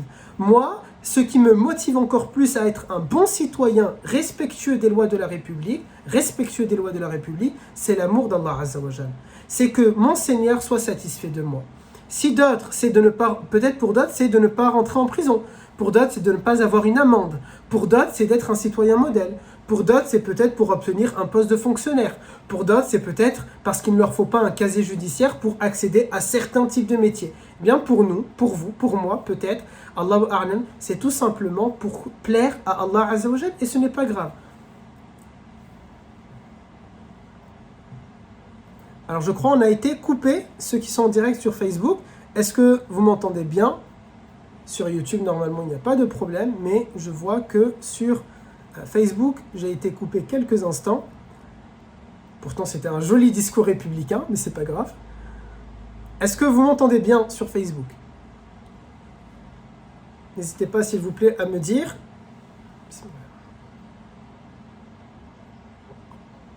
Alhamdulillah. Cher administrateur, le oui, effectivement, c'était pour le joli discours républicain ou c'était pour le fait qu'on m'entend bien? Ou les deux? Peut-être pour les deux. Khair, Inch'Allah. Alhamdulillah. Donc là, le prophète, alayhi salatu salam, il va bien sûr rassurer ce compagnon qui est Abul Haytham. Et ici, pour tirer un enseignement, tirer une moralité, parce que c'est important, on voit que les compagnons ont toujours... Vous savez, l'islam, ce n'est pas une dictature. L'islam, ce n'est pas une autocratie. L'islam a permis cette liberté d'expression. Barakallahu fik, cher administrateur. L'islam, c'est une liberté d'expression. Et cette liberté d'expression, comment elle s'est manifestée? Regardez, Abul Haytham, il dit, Ya Rasulallah, est-ce que tu vas t'en aller? Et là, le prophète dit, là, Adam, wal-hadam, al-hadam. Ne t'inquiète pas, il parle. La liberté d'expression, on la voit aussi. Lorsque cette femme se lève et qu'elle dit à Omar ibn al-Khattab, mais qui t'a permis de limiter le montant de la dot, alors qu'Allah Azza wa Jal a dit, Walaw qintar, même si c'était un qintar. Donc on voit que cette liberté d'expression, elle existe. La liberté d'expression, elle existe à Badr. Et on aura l'occasion d'y revenir à Badr. Lorsque les compagnons demandent à Rasulallah alayhi salam, Ya Rasulallah, est-ce que c'est Dieu qui t'a dit il faut camper dans cet endroit? Et si c'est Allah, nous n'avons rien à dire. Ou est-ce que c'est de ta propre initiative? Et si c'est le cas, on aimerait te conseiller autre chose, Ya Rasulallah.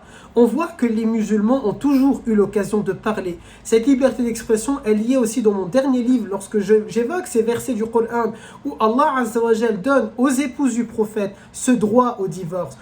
Si c'est dunya que vous voulez, vous pouvez partir, il n'y a pas de problème.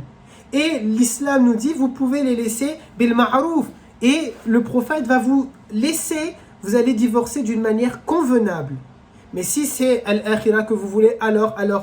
Il y a ce choix-là, cette liberté. Abul Haytham, il nous montre cette expression-là parce qu'il est libre de parler. Il est libre de montrer son inquiétude. Et on n'est pas en train de dire « Hasha astaghfirullah, qu'est-ce qu'il ose dire ?» Et il est en train d'insinuer que... Non, il parle avec son cœur. « Ya Rasulallah, moi je t'aime, je te veux bien avec nous. Mais j'ai peur. Est-ce que tu vas t'en aller et nous laisser? J'ai peur. » Et là, le prophète sourit. J'ai oublié de dire ça, c'est peut-être la chose la plus intéressante à dire. Il sourit en lui disant cette parole-là. Là, Adam, wal-hadam, al-hadam. Ensuite, autre chose, le prophète, alayhi salam, il va leur dire, je vais vous demander l'obéissance et le suivi dans l'aisance et dans la difficulté. C'est-à-dire, vous allez, si vous acceptez cette bay'a, si vous acceptez ce bay'a d'al-aqaba al-thaniya, si vous allez accepter ce deuxième pacte d'allégeance ici à Al-Aqaba, vous devez vous engager à obéir à Sam'u wa Ta'a, que ce soit dans l'aisance, c'est-à-dire quand les choses elles vont être très faciles, et dans la difficulté. Parce que c'est souvent dans la difficulté que les choses sont beaucoup plus complexes et beaucoup plus difficiles. Il leur dit, vous devez dépenser de votre argent fi sabilillah. Vous devez aussi prendre une partie de votre argent et le dépenser dans les bonnes actions, dans ce que l'islam est en train de nous appeler. Je pense, si ça ne vous dérange pas, je crois, ça sera beaucoup mieux ainsi en allumant la lumière. Il va demander donc dépenser l'argent dans fi sabilillah. Il dit al-amr bil ma'ruf wa nahi 'anil munkar. Vous devez appeler au bien et interdire le mal. C'est à ça que je vous demande de vous engager. Je vous demande aussi de ne jamais mentir, quelles que soient les conséquences.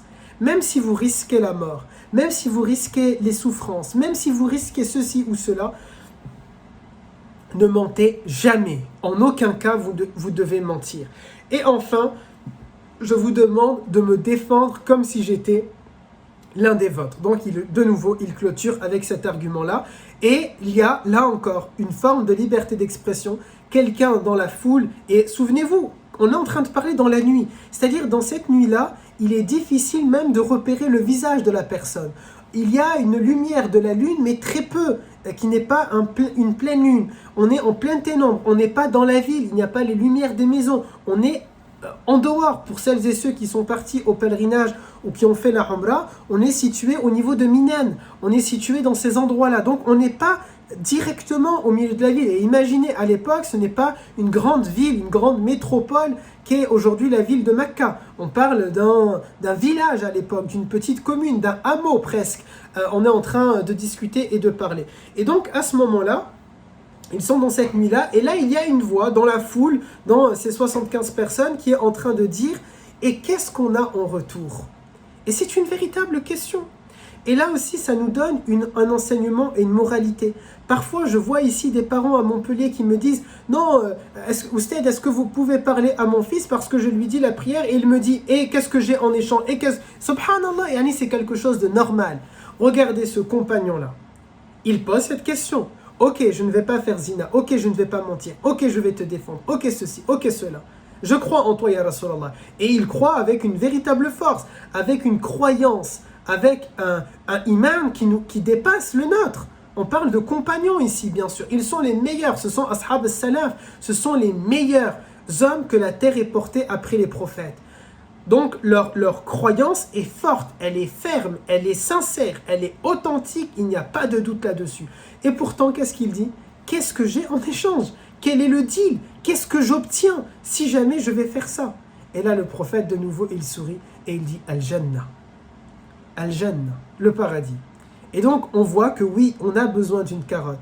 Ce compagnon-là, parce qu'il a cette foi-là, le paradis, c'est la meilleure des réponses qu'il peut obtenir. Parfois, pour nos enfants, pour les jeunes, il y a besoin, parfois, ça peut arriver, de donner, d'offrir une récompense autre que la satisfaction, l'amour d'Allah Azza wa Jal, de leur parler de ça. Faites hawinu petit à petit, avec le temps, essayez de changer ces intentions-là. Certains parents ont expérimenté. D'abord, on va donner 5 euros, 5 dirhams, 10 dirhams ou 10 dinars, comme ça au moins il n'y a pas de conflit. On va donner un peu d'argent à un enfant pour l'inciter à faire la prière ou le jeûne, il n'y a pas de mal. C'est au début. Et puis au fur et à mesure, qu'on lui parle d'Allah Azza wa Jal, qu'on lui présente la aqida, qu'on lui présente le dogme, qu'on lui présente le faire, qu'on lui présente l'iman, et bien avec le temps, il ne va plus faire pour l'amour de ses parents, mais il va faire pour l'amour d'Allah Azza wa Jal, et c'est la plus belle des récompenses, et c'est un bel investissement, je crois, cette chose-là. D'ailleurs, dans l'islam, on a même ce principe-là, mais là, ce n'est pas l'objet du cours, on a ce principe-là parmi les bénéficiaires de la sadaqa, et on avait parlé de ça la semaine dernière. Il y a cette incitation financière même qu'on peut donner parfois. Eh bien, donc, subhanallah, ici, on ne parle pas de non-musulmans, mais on parle de musulmans, nos enfants. On pourrait aussi les inciter parfois de cette manière-là, tant que, bien sûr, avec le temps, nous sommes en train de les amener vers l'amour de Allah Azza wa Jal. Ensuite, là, le prophète, lorsqu'il sait que eux tous vont accepter ce pacte-là, ce deal-là, il veut leur tendre la main pour qu'ils puissent lui faire al-bay'a. Et là, un homme va se lever, il s'agit de As'ad ibn Zurara, il se lève, il prend la main du prophète et il la remet, si vous voulez, contre le corps du prophète, alayhi salatu salam. Et il dit aux gens, attendez, vous n'allez pas prendre la main de mon prophète et lui faire al-bay'a de cette manière-là. Ça, je ne l'accepte pas. Bismillah.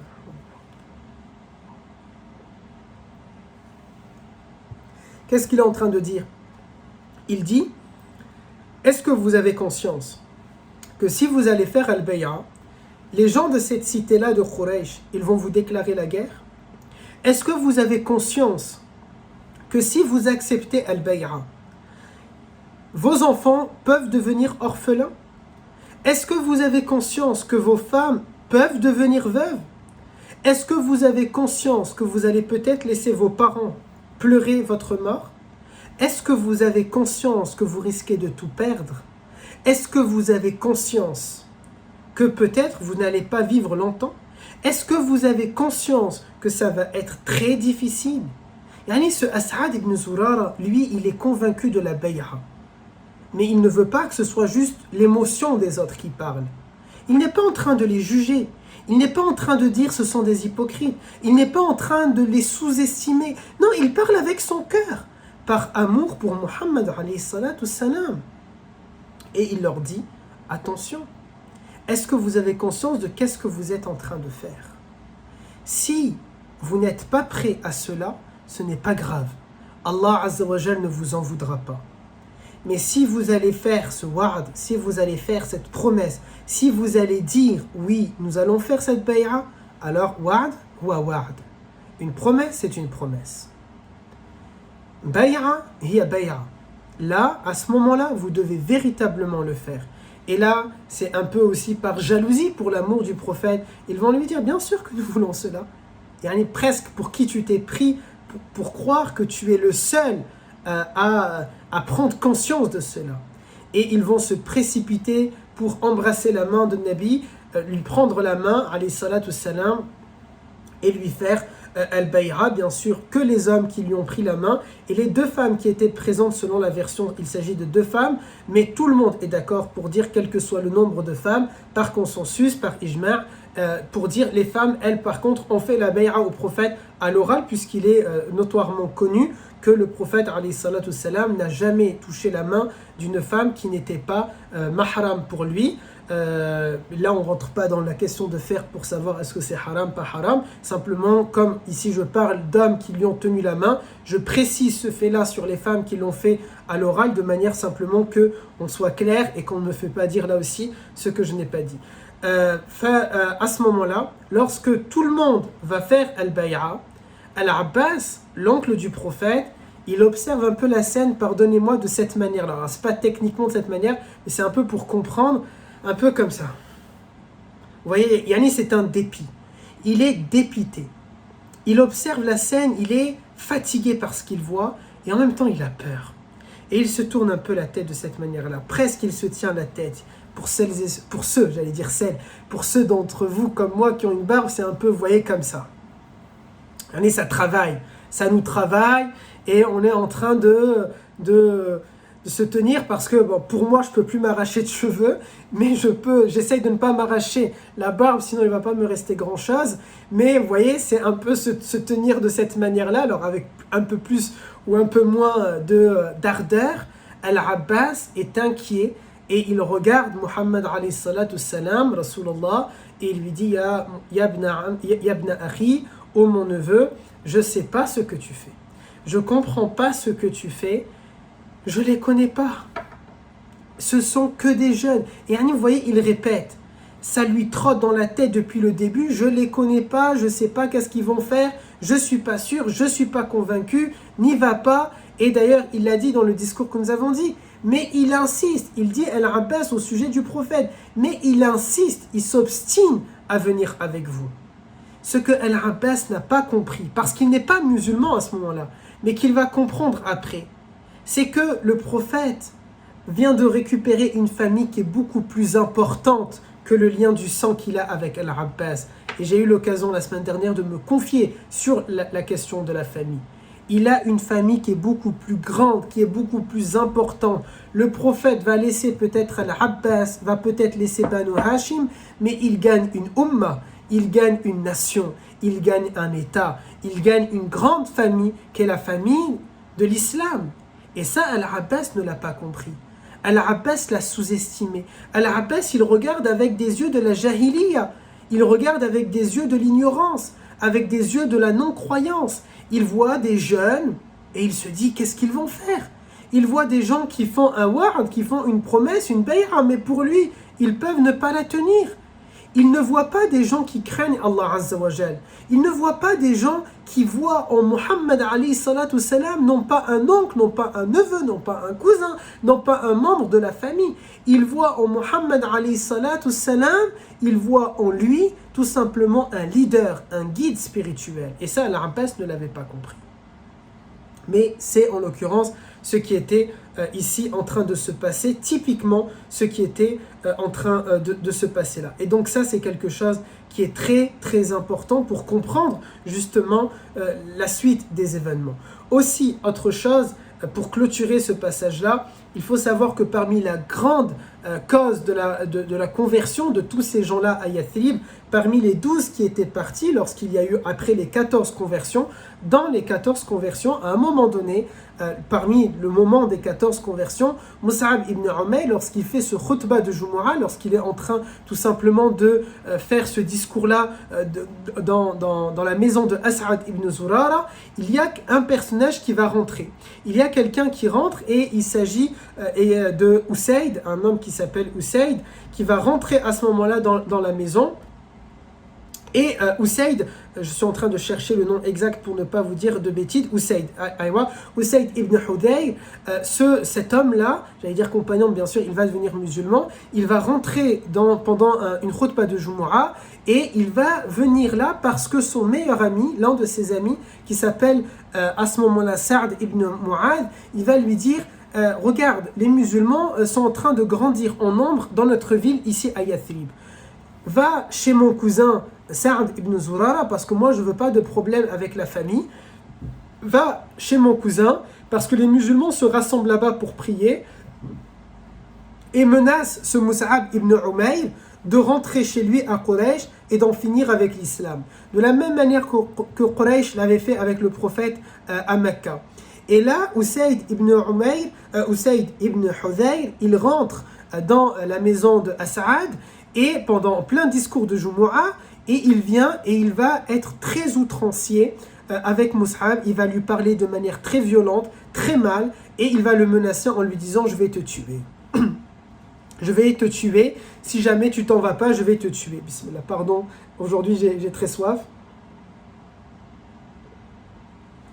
Puisse Allah Azza wa Jal nous donner l'occasion de boire du bassin d'Al-Kawthar, Inch'Allah Ta'ala, au paradis, de manière à ne plus jamais avoir soif. Puisque là, nous avons soif, puisse Allah Azza wa Jal nous permettre de boire de cette eau-là, afin d'étancher notre soif dans notre monde. Bi'idnillah, Allahumma amin, amin pour nous, pour moi, pour vous et pour vos proches. Lorsqu'il va menacer Mus'ab ibn Umayr, Mus'ab ibn Umayr va répondre de manière très sereine, très calme. Il ne s'énerve pas, les musulmans ne sont pas en train de s'énerver, il répond de manière très calme. Il lui dit « Let's talk », laisse-nous parler un tout petit peu. Viens t'asseoir, assis-toi, on parle. Si jamais mon discours ne te plaît pas, je prends mes affaires et je pars. Regardez, imaginez à quel point il est convaincu, à quel point il est sûr que son message, c'est un message qui sera accepté. C'est fou, parce qu'il dit, nous allons parler. Si c'est un message qui te plaît, alhamdulillah. Si mon message ne te plaît pas, je prends mes affaires et je rentre à Quraysh. Et là, c'est parce qu'il a la foi, parce qu'il sait qu'est-ce qu'il porte. Il sait que le message qu'il porte est un message divin. Et donc, il est convaincu. Mais il sait aussi qu'il va appliquer les règles de la da'wah. Il va bien faire les choses. Ça ne veut pas dire que vous et moi, nous devons être de cette manière. Mais ça veut dire que vous et moi, lorsque nous parlons avec les gens, lorsque nous avons affaire à des gens qui sont outranciers vis-à-vis de l'islam, très violents vis-à-vis de l'islam, très hostiles vis-à-vis de l'islam, très menaçants vis-à-vis de l'islam. Imaginez, il est en train de dire « je vais t'assassiner ». Comment a-t-il réagi? Il a répondu avec la foi. Viens, je vais te parler. Si tu acceptes mon message, alhamdulillah. Si tu ne l'acceptes pas, c'est pas grave. Je prends mes affaires, je vais m'en aller. Parce que le résultat, il n'incombe pas à nous. Nous faisons que da'wah. Nous ne faisons faire que da'wah. Le résultat, il appartient à Allah Azza wa Jal. Je dis souvent à mes garçons, lorsque vous avez un imtihan, lorsque vous avez un examen, lorsque vous avez un contrôle, révisez, galérez, faites, œuvrez du matin au soir. Tuez-vous presque, s'il le faut, mais sans vous tuer réellement. Tuez-vous presque, acharnez-vous dans le travail, allez à l'examen et faites tawakkul. Là maintenant, tawakkal ala Allah, passe ton examen, écris, et laisse le résultat, la note, elle appartient à Allah Azza wa Jal. Que tu aies un 0 ou un 20, tu dois être content de la même manière. Si tu n'es pas content, tu ne dois pas être content sur l'effort que tu as fait. Si tu n'es pas content, c'est que tu n'as pas suffisamment travaillé. Mais si tu as suffisamment travaillé, tu es sûr de toi, tu as tout entrepris, tu as tout travaillé, tu es sûr de ne pas avoir perdu ton temps, tu es sûr d'avoir une bonne méthode de travail. Là maintenant, c'est tawakkal ala Allah. Et la confiance en Allah, c'est d'accepter la décision d'Allah Azza wa Jal. À ce moment-là, Khir, Inch'Allah. Qu'il y ait 0 ou 20, c'est du pareil au même. C'est du pareil au même. Maintenant, si vous n'avez pas révisé, si vous n'avez pas bien préparé et qu'il vous arrive un pépin, vous pouvez vous en vouloir qu'à vous-même. Et si vous n'êtes pas content, c'est à vous-même. Et là, ne me parlez pas d'Allah Azza wa Jal. Ne me dites pas, oui, Allah Ta'ala est en colère. Et non, akhlas. Là, il n'y a pas ça. Pose-toi la question, est-ce que tu as bien travaillé ou tu n'as pas bien travaillé? Imaginez quelqu'un qui part en voyage et il ne vérifie pas l'huile, il ne vérifie pas les pneus, il ne vérifie pas l'essence, il ne vérifie pas les différentes choses à vérifier dans un voyage, et ensuite il lui arrive un pépin. Il ne peut pas simplement nous expliquer que c'est astaghfirullah, la faute d'Allah Azza wa Jal. Non, il fallait qu'il fasse toutes les mesures. Maintenant, s'il a tout surveillé, il a tout entrepris, puis il lui arrive un pépin, il doit en être satisfait. Il ne doit pas être en colère, il ne doit pas en vouloir à Allah Azza wa Jal, il ne doit même pas dire mais pourquoi il m'arrive cela. Alhamdulillah, c'est un destin d'Allah Azza wa Jal. Et c'est ainsi, et c'est de cette manière-là. Enfin ici, Mus'ab, il pense ainsi. Je vais parler, quel que soit le résultat, ce n'est pas grave. Moi, mon travail, mon job ici à Yathrib, c'est de faire da'wa. Je vais donc faire da'wa. Je vais donc présenter le message de la ilaha illallah. Et Usayd ibn Hudayr, il va être ému par le message de l'islam et il embrasse la religion. Et là, il va lui dire, il reste une personne à convaincre. Si tu arrives à le convaincre, c'est Saad ibn Mu'adh. Si tu arrives à lui parler et il se convertit à l'islam, tout notre clan, toute notre tribu, qui est la tribu la plus importante de Yathrib, qui est la branche familiale la plus importante des Khazraj, il s'agit des Banu, Allahumma salli alayka ya Sayyidi ya Rasulallah, Ashhal, je crois, mais le nom va me revenir, bi'idnillah. En tout cas, la tribu de ces deux personnages-là, la tribu de Saad ibn Mu'adh, si jamais tu le convertis, toute la tribu va suivre. Et si toute la tribu suit, ça y est. Pardon pour l'image, mais c'est un jackpot. Tout le monde à Médine risque de se convertir à l'islam. Et en effet, là, Mus'ab, il va rencontrer ce personnage-là, cet homme-là, ce compagnon-là, qui est Saad ibn Mu'adh, et il va lui dire, à ce moment-là, il va lui parler, et il est lui aussi hostile comme son ami Usayd, et là encore, Mus'ab va lui dire de la même manière, viens on parle. Si jamais tu es convaincu par l'islam, alhamdulillah. Si tu n'es pas convaincu, je m'en vais. Regardez, par 2 fois, il est serein et confiant dans cette parole-là. Et c'est à ce moment-là qu'il va lui réciter Surat Az-Zukhruf. Et en récitant Surat Az-Zukhruf, il se met à être ému et il demande comment on fait pour se convertir à l'islam. Et à ce moment-là, il embrasse l'islam et il va faire la shahada. La tribu, c'est les Banu Ashhal. C'est parce que j'avais un doute sur la prononciation, mais les Banu Ashhal à ce moment-là. Et donc voilà comment ces deux personnages, Usayd et Saad ibn Mu'adh, vont se convertir à l'islam, ce qui amènera la conversion de toutes les familles, de beaucoup de personnes, des 300 personnes, puis d'un groupe d'entre eux, 75, qui viennent voir le prophète alayhi salam et qui vont lui faire le deuxième serment de la Aqaba, qui va mener à quoi? Tout simplement au fait que le prophète alayhi salam a maintenant 300 personnes qui l'attendent à Médine, et c'est donc le début des préparatifs, des grands préparatifs pour émigrer et pour partir à Médine, Al-Madine Al-Munawwara. Ça sera notre saison 2 avant de vivre les préparatifs pour aller à Al-Madina. Et on a fait 29 épisodes. Il nous en reste encore 2 ou 3 dans la période mécoise pour parler d'Al-Isra wa Al-Mi'raj. Et ça sera l'objet des différents épisodes qui nous restent à découvrir ensemble avant d'entamer ce deuxième voyage. Et qui sait, bi'idnillah, si on aura aussi l'occasion peut-être de faire une saison 3, si les administrateurs me le permettent. Parce qu'au fur et à mesure où on avance, j'ai presque envie de retarder. Alors, les administrateurs, ils m'entendent, j'ai presque envie. Attention, je ne dis pas ça, c'est-à-dire je ne le ferai pas, bien sûr, je ne me permettrai pas. Mais j'ai presque envie de ne pas continuer, vous savez, pour ne pas arriver à ce moment fatidique où on va arriver à la fin. Parce que je me dis quand même, là, il y a une big page qui va être tournée, c'est la période mécoise. C'est là où l'islam est né. On va entamer une toute autre ère, un tout autre chose, et vous allez voir, on n'a plus du tout affaire au même type d'événements, au même type d'épisodes, et on est en train du coup d'arriver à ce moment-là, dans cette période-là, et c'est au fur et à mesure où je prépare comme ça, je me dis mince, parce que ça veut dire que malheureusement, quand on arrive dans un livre et on le lit, on sait qu'on arrive à la fin du livre. Et même si on connaît la fin, on sait qu'est-ce qui s'est passé, on le sait tous. Le prophète alayhi salatu salam n'est pas vivant avec nous aujourd'hui. Donc on sait qu'il n'est pas là, mais ça reste quelque chose de difficile d'arriver dans ces moments-là, de discuter de ces passages-là, et de parler du fait que à un moment donné, il a laissé derrière lui toute une communauté, des compagnons et des compagnons qui ont été orphelins.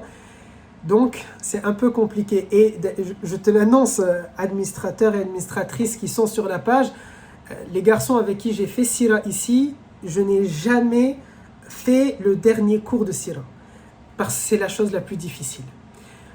Je vous l'annonce dès maintenant, wallahi, je ne sais pas si je ferai le dernier cours, parce que c'est quelque chose de difficile. Même si on sait que bien sûr le prophète n'est pas là, il n'est pas avec nous, on en a conscience, il est décédé, on en a conscience, je le sais, bien sûr je ne suis pas en train de vivre dans un monde utopique, mais ça reste quelque chose qui est un peu compliqué. Alors on verra, khair incha'Allah ta'ala, on verra si d'ici là, en attendant bien sûr il nous reste pas mal d'épisodes, on va essayer de l'étaler le plus possible pour ne pas en discuter, pour ne pas en parler jusqu'à ce moment fatidique, bi'idnillah. Donc en espérant vous retrouver la semaine prochaine. Désolé si le cours était un peu long aujourd'hui. J'ai vraiment voulu qu'on traite les deux serments d'Al-Aqaba, de ne pas le séparer en deux épisodes, alors même que je suis en train de vous dire que je voulais étaler les épisodes, pour qu'on comprenne bien, parce qu'ils sont assez liés. Les 6 premiers qui ne sont pas le serment de l'Aqaba, qui sont 6 personnes qui vont embrasser l'islam, ils rentrent chez eux. Un an après, ils sont 12 à être présents, mais au total, c'est 18 musulmans qui vivent à Yathrib.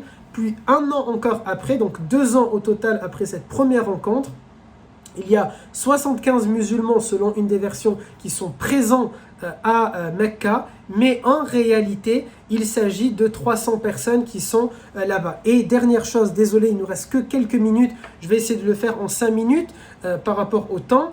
Chose aussi importante, c'est lorsqu'ils ont tous fini de faire ce serment, et que Al-Abbas était très inquiet que le prophète valide cette chose-là et annonce le début de la hijra qui va arriver, là il y a une voix qui se fait entendre au loin, une voix qui est en train de dire « Ô les gens de Quraysh, il y a un groupe de personnes qui se sont rassemblées autour d'un samit, c'est-à-dire un apostat, quelqu'un qui a abandonné votre religion. Il y a des gens qui se sont rassemblés autour d'un samit pour se lever contre vous. » Et là, le prophète, alayhi salam, alors les compagnons ont entendu cette voix-là. Et le prophète, alayhi salatu salam, il va dire « Hada azab. Hada azab shaytanul aqaba. » Ça, c'est Azab. Azab, c'est un prénom. C'est Azab, le shaytan d'Al-Aqaba. C'est-à-dire l'esprit maléfique qui vit à cet endroit-là, le propriétaire, entre guillemets, propriétaire des lieux, le locataire des lieux de cette zone-là, il s'appelle Azab. Et là, les compagnons qui sont autour du prophète, qui deviennent donc maintenant des compagnons, puisqu'ils ont attesté de l'islam, on ne les appelle pas encore Al-Ansar, mais ils deviendront les Ansar, ceux qui ont porté secours. Ici, ils disent au prophète, « Ya Rasulallah, laisse-nous prendre les armes et on va les exterminer de suite. » Parce qu'ils ont entendu que cette personne-là, enfin, cet esprit-là, ce djinn-là, qu'est-ce qu'il est en train de faire? Il appelle Quraysh à se réveiller parce qu'il y a les musulmans qui se sont rassemblés à cet endroit-là. Et donc, eux, ils disent au prophète, « Ya Rasulallah, laisse-nous, let us take the weapon, laisse-nous prendre les armes et nous allons nous dresser contre eux. » Et le prophète leur dit, ce n'est pas notre méthode, ce n'est pas notre façon de faire, ce n'est pas l'islam, ce n'est pas notre manière. Là aussi, c'est un enseignement. L'islam n'a jamais été l'agresseur. L'islam n'a jamais prôné l'agression. L'islam a dit ce que la loi aujourd'hui dit, vous pouvez vous défendre. Il y a une légitime défense et elle est normale. Aujourd'hui, la légitime défense, quand elle s'inscrit bien sûr dans le cadre de la loi, alors vous êtes nombreuses et nombreux de plein de pays, donc c'est la légitime défense au Sénégal pour les Sénégalaises et Sénégalais d'entre vous, c'est la légitime défense selon la loi du Luxembourg ou selon la loi marocaine ou selon la loi française, selon les pays dans lesquels vous vivez, tout simplement. Là, le prophète, alayhi salam, il leur dit ce n'est pas notre manière. Mais il y a un enseignement que je veux tirer de ce passage-là et qui est important pour moi. Sans rentrer dans la polémique, dans la divergence et dans les avis des différentes écoles juridiques sur la question des djinns, est-ce que les djinns peuvent vous posséder, pas vous posséder, ça peut être l'objet d'une grande séance à ce sujet-là parce qu'il y a énormément de choses à dire et c'est un sujet très croustillant dans la communauté musulmane. Personnellement, je suis plutôt les écoles ou les avis qui ont un regard très... c'est peut-être pas le bon mot de dire rationnel, mais je relativise pas mal. C'est-à-dire que je considère qu'il y a beaucoup de cas de schizophrénie, beaucoup de cas de dédoublement de la personnalité, qu'il y a beaucoup de crises d'épilepsie, qu'il y a beaucoup de syndromes psychologiques, qu'il y a beaucoup de, on appelle en anglais, mais je ne sais pas en français, si en français on dit de syndrome post-traumatique, PSD, que je crois qu'il y a beaucoup de choses dans ce sens-là qui peuvent expliquer ce que beaucoup de gens dans notre communauté ont tendance à simplement résumer et à dire ce sont des djinns. Vous voyez, je suis assez perplexe. Bien sûr, attention, on a fait tout un cours sur ça où on l'a appelé d'ailleurs Laylatul Djinn, la nuit des djinns. Et je crois bien sûr dans l'existence des djinns, c'est dans la Aqidah, sinon je ne serais pas sunnite et croyant. Bien sûr, je crois dans l'existence des djinns, je ne dis pas l'inverse, mais j'ai ce regard-là je prends avec beaucoup de pincettes les différents récits de celles et ceux, parce que j'ai fait un cours il y a quelques jours sur ça, et des personnes par exemple qui m'expliquent en commentaire, je parle avec des djinns, je mange avec des djinns, je dors avec des djinns. Bon, je suis très... c'est plutôt le côté rationnel ici qui va m'attirer plus qu'autre chose. Mais pourquoi je dis ça ? Pour en venir à quoi ? Et ça sera pour clôturer sur ce point-là. Ici, le récit nous raconte que les compagnons ont dit, nous prenons les armes, ya Rasulallah. Il leur dit, stand up, stop, attendez, je ne vous ai pas demandé ça. Mais l'histoire ne nous a pas dit, le hadith ne nous a pas dit que Quraysh s'est réveillé et a pris les armes. Si véritablement il était possible d'entendre les djinns, que va faire Quraysh ? Il se réveille. Puisque nous avons dit que Al-Aqaba est situé loin de Mecca. Et la voix a été entendue au niveau de Quraysh. Et Azab, ce djinn, les interpelle eux. Les musulmans l'ont entendu, c'est un fait. Certes, c'est un ijma', il n'y a aucun problème là-dessus, je n'ai pas de doute là-dessus. Et ici, par contre, je ne regarde pas le côté rationnel. Ici, je regarde le côté miraculeux, c'est un fait. Il y a des miracles dans l'islam, et c'est de cette manière-là, et j'y crois, et alhamdulillah. Oui, les compagnons ont entendu, mais parce que nous croyons dans quelque chose en islam qui s'appelle Ayn al-Yaqin ou Ilm al-Yaqin, l'œil de la certitude et la science de la certitude. Nous croyons par exemple dans un récit où le prophète alayhi salam a tenu des pierres dans la main, et il les a entendus faire un dhikr, et il les a posées dans la main de Abu Bakr, et Abu Bakr a entendu leur dhikr. Donc on y croit. Je crois dans le fait que les compagnons ont vu Sayyidina Jibril alayhi salam sous la forme de Dahya al-Kalbi. Donc on croit dans ce genre de choses. Bien évidemment, bien sûr qu'on croit dans ce genre de choses. Mais ici, Quraysh, qui n'est pas musulman, eux n'ont pas entendu la chose. Et les quelques récits qui nous disent que Quraysh a questionné ensuite, ils ne nous parlent pas qu'ils ont entendu une voix, ils ne disent pas ça. Ils disent que le lendemain matin, donc c'est le lendemain matin, à moins qu'ils aient entendu une voix en écho, ce qui est assez discutable, le lendemain matin, quelques personnes de Quraysh ont eu l'idée d'aller questionner, pardon, il y a mon chat qui fait n'importe quoi, je vérifie parce que souvent il me fait ses besoins, un peu partout, donc je dois faire un peu attention. Ils disent qu'ils ont eu l'idée, simplement l'idée, d'aller questionner les différentes tantes en leur disant, parce qu'ils ont cru à une rumeur, est-ce que vous avez eu vent de personnes qui se sont regroupées autour de Mohammed? Et toutes les différentes stations, toutes les différentes tentes ont dit non, pas du tout, y compris les tentes là où étaient localisés les gens de Yathrib qui n'étaient pas musulmans. Et là où les gens de Yathrib musulmans s'étaient faufilés en cachette et étaient revenus en cachette à l'intérieur de la tente. Ils n'avaient rien. Et donc ça, cette idée-là, qu'est-ce que c'est? C'est ce que nous appelons al-waswas, tout simplement. Alors oui, bien sûr, qu'al-waswas existe, et c'est la raison pour laquelle nous disons d'ailleurs « Qul a'udhu bi rabbin nas, malikin nas, ilahin nas, min sharril waswasil khannas » hein, n'est-ce pas? Nous sommes en train de dire cela. Donc, al-waswas existe et nous demandons la protection d'Allah Azza wa Jal à ce sujet-là. Mais maintenant, de là à aller jusqu'à dire qu'il y a un pacte, une discussion, un échange, un repas, un sommeil, et j'ai même vu certains aller encore plus loin dans ces choses-là. Sur ça, je suis un peu plus mitigé, mais bien sûr, c'est un débat d'école et ce n'était pas le but de là, mais c'était important juste de faire cette petite allusion parce que ça a eu lieu aussi à la fin du serment d'Al-Aqaba. Voilà pour ce point-là. Désolé si j'ai été un peu long. En espérant aussi que l'épisode vous a plu, bien sûr, qu'il vous a été profitable. Un big merci aux administrateurs de me faire confiance, aux administratrices, à toute l'équipe. Wallahi, je ne sais même pas combien vous êtes à vous occuper de tout ça. Que tu sois un ou que vous soyez nombreux, merci énormément de cette confiance que vous me renouvelez semaine après semaine, de cette confiance que vous m'accordez, parce que c'est pas rien de me laisser intervenir sur votre réseau social à vous, sur votre chaîne à vous, sur votre outil à vous de travail et d'engager en quelque sorte votre responsabilité ou votre image. J'interviens et je viens et vous me faites une vraie confiance et peut-être que celles et ceux qui sont en train de nous regarder ne le savent pas, mais ils me font vraiment totalement confiance, ils me donnent cette liberté-là et donc j'espère être à la hauteur de cette confiance que vous, administrateurs, vous me donnez, mais aussi vous, téléspectateurs, que vous me donnez en direct sur Facebook, en replay pour celles et ceux qui sont sur YouTube, parce que celles et ceux qui me regardent actuellement sur YouTube, c'est aussi possible de le faire parce que j'interviens en direct. Et c'est beaucoup plus facile pour moi justement de faire des cours de Sira où je sais qu'il y a un échange, une interaction en direct à un moment donné, puis ensuite je peux le réutiliser pour le mettre moi sur ma chaîne YouTube.